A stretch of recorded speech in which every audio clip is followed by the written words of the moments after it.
Ay guys, magluto tayo ng chicken. Next lang to. Hindi ko alam kung anong luto ba. Isip-isip lang tayo. Ayan, tomato yan. Kinuskus ko. At ito naman ang ating. Ayan, dinigisa ko na siya guys. Yung pinagbuduran ko ng kamatis. Ayan yung balat. Dinigisa ko na din. Para ano na siya.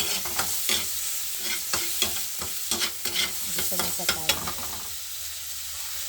Ayan, nilalagay ko na yung chicken.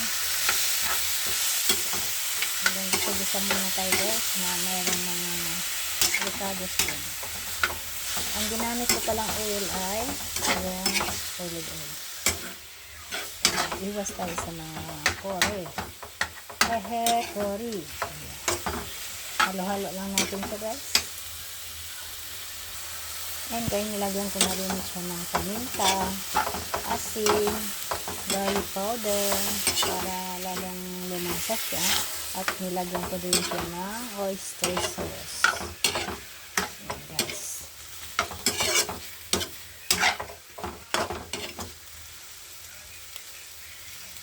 Takpan muna natin siya guys. Mamaya natin ilagay ang Ayan guys, nilagay ko na yung konting carrots at saka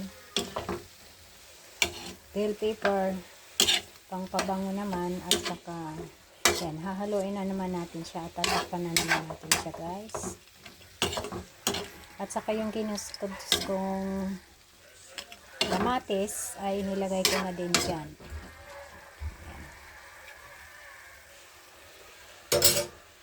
Takpan natin siya ulit guys. Ayan guys, nilagyan na natin siya ng tomato sauce. Sariling sabaw lang po niya guys. Hindi ko na siya nilagyan ng tubig. Dagdagan natin ng asin. Yung asin ko guys ay Himalaya. Kunti na lang, dagdagan ko ito ulit mamaya. Ito kasi marami siyang mga benefits na makukuha natin pag Himalaya ang ating asin. Depende sa inyo yan kung anong gusto nyo gagamitin. Wala na akong comment dyan. Basta yun ang aking ginagamit. Depende sa papaniwala natin yan guys. Kanya-kanya tayo ng opinion sa ating buhay. Kaya yan. Yan lang kung anong gusto natin gamitin. Ayun, yun na.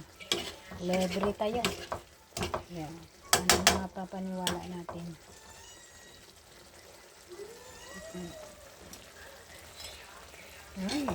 Sarap na guys. Yan lang guys. Thank you for watching. Aya R.